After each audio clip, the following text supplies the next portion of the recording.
21 Savage has been making all kinds of news recently regarding his arrest, and, along with that, he's released a music video for the song A Lot, so be sure to stay tuned and see how they're both tied in together. Be sure to like the video and subscribe to King Trending. Number 7. The arrest. U.S. Immigration and Customs Enforcement, also known as ICE, has arrested 21 Savage. It's hard to talk about 21 Savage without talking about what happened to him very recently, for he's been arrested on charges of being an illegal immigrant. This is surprising to many because he stated and inferred many times that he was from the United States, especially in the rap scene in Atlanta, when in fact he's actually from the United Kingdom, which obviously begs the question, how did he get into the United States? And well, he got a non-immigrant visa, but the problem is that visa only allowed him to stay in the United States for a certain amount of time, and he entered in 2005, but he was supposed to go back to the UK, but he never did. Mr. Abraham Joseph is presently in ICE custody in Georgia, and he's been placed into removal proceedings before the federal immigration courts, ICE said in a statement. ICE will now await the outcome of his case before a federal immigration judge to determine future actions. He likely went straight to Atlanta and reinvented himself there to escape the terms of his visa and make a better life for himself. And considering that he lived 14 years in the country more or less without getting caught, I'd say he had a good run. Of course, his representative is trying to get him out of this situation. We are working diligently to get Mr. Abraham Joseph out of detention, and while we are working with the authorities to clear up any misunderstandings, Deanna LaPolte said in a statement to CNN. Mr. Abraham Joseph is a role model to the young people in this country, especially in Atlanta, Georgia, and is actively working in the community, leading the programs to help underprivileged youths in financial literacy. And while this may not seem to relate to the song a lot, it does in the big picture. If he is indeed deported, he could face criminal charges in England for his crimes, and that would restrict his ability to make music, making A Lot one of the last songs he could make for some time. And until he gets deported, he's not going to be going anywhere. So the timing of this couldn't be worse, especially given the big year that 21 Savage had in terms of music. Where he goes in 2019 is now a lot less clear, and that's a bad sign for the rapper. Number 6. Respect of J. Cole.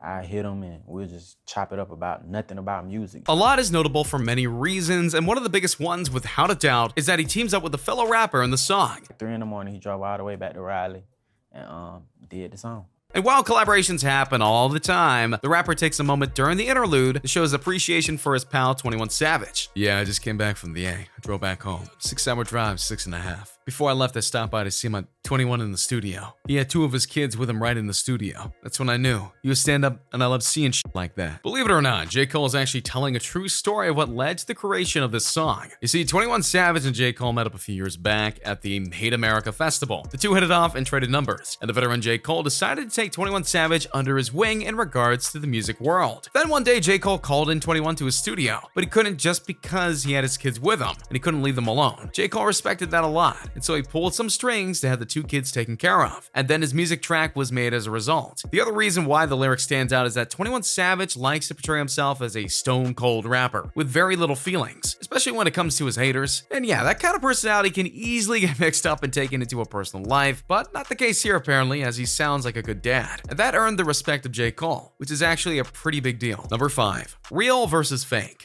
You can love your dog. I don't want love. Give me loyalty first. One of the biggest conflicts in the rap world nowadays is the battle for attention and being seen as a real rapper. Many veterans and OG rappers are taking exceptions to some of these tactics that are done by the younger rappers in the genre. And J. Cole is one of the ones who doesn't like all of the shady business that's going on. He sings it proudly with, question, how many faking they streams? A lot. Getting plays from machines? A lot. I can see behind the smoke and mirrors. He's documenting how since some of the new digital metrics for songs are detailing how popular certain songs are, the scandals of getting those numbers up has increased quite a bit. And not just for low-tier rappers, but ones like Post Malone, Migos, and many more. He's calling into question what kind of rapper needs to fake their own success. And that's actually the answer. The rappers who are fake. J. Cole has earned his fame, and he knows that his listeners will check out his songs. So it's clear with him that people who pull off these digital switcheroos aren't confident in their own material. And because of that, well, they're not as real as they think they are. Number 4. No comparisons. Artists, I ain't gonna say no names, but I look at them and I'm just like, bruh,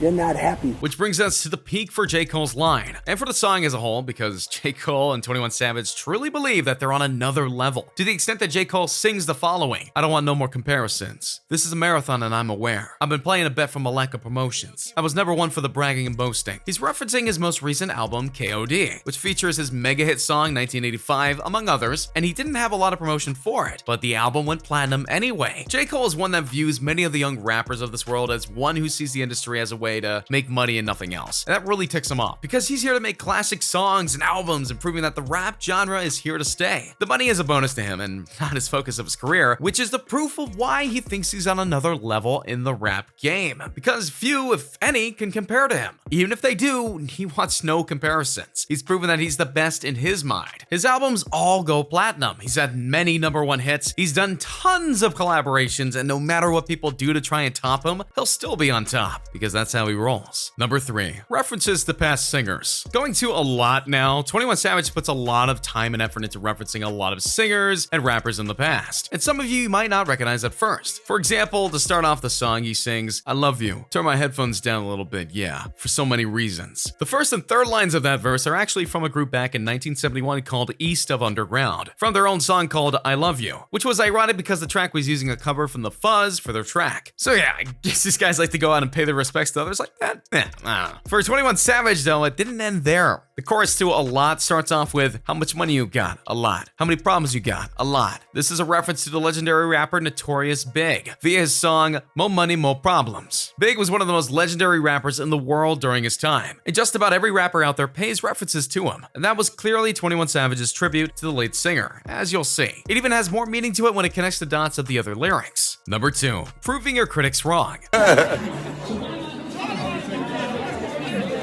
They say that you are your own worst critic. In many cases, you really are. But in the world we live in right now, the right of opinion has gotten very abused. Because while it's okay to have an opinion, it's not right to try to force it onto someone else, especially when that person is working hard to try and do their own craft, such as 21 Savage, who is all too familiar with the hateful opinions of people have trying to gone through his way. And yeah, he references them a lot with, "How many people done doubted you? A lot. Left you the rod? A lot. How many pray that you flop? A lot." Here he talks about a lot of people who have doubted him in his career. 21 notes that a lot of people doubted him when he said he was going to make music and get famous doing it, and proving them wrong by being recognized and even getting nominated for awards for his beats and words. He notes how many people left him behind because they thought he wouldn't amount to much and that he wasn't worth their time. And now he's gotten a lot of fame both for the right and wrong reasons, and he's proven why he was better than they believed he was. And finally, he notes how despite all his naysayers and haters and all the silent whispers of how he'll eventually fail and fall to the negativity thrown at him, he's still going. Sure, his current situation is bad, but even if it is the end for a little while, it doesn't diminish his work that he's done so far in his music career. He's not a flop, he's an accomplished singer, and that means something. It sucks having people try and bring you down, and as he notes, he gets this kind of thing a lot, and that makes it even worse. And yeah, while it's fine to not like something, that's when you give constructive criticism so that they can try and grow, but it's clear that people here who were hating on 21 Savage weren't interested in that at all. They were interested with dealing him some low blows, and though he might have taken them, he's gotten back right up to make more music. And that's the best way to deal with haters, by proving them wrong. Number 1, hard times. A great wrestler once said, "Don't talk to me about hard times." And when it comes to 21 Savage, there's no doubt that he's honestly gone through some tough times. Yet, it's what made him to what he is today. And he raps happily about it and a lot by saying, "My brother lost his life and it turned me to a beast. My brother got a life and it turned me to the streets." The first line is a reference to 21's younger brother Taman, who got caught on the wrong end of a deal and his life was taken as a result. Then 21 and his best friend Johnny got caught in their own deal gone bad and resulted in 21 getting hurt really badly. And Johnny didn't make it. Here's one account from the attack: that a deal turned into an attempted robbery, that there were 2 assailants. Johnny got hit fatally, that Savage wounded and tried to protect himself. Then afterwards, he shut Johnny's eyes, got out of the car, closed the door, lit a cigarette, and waited nearly 30 minutes for the ambulance to come.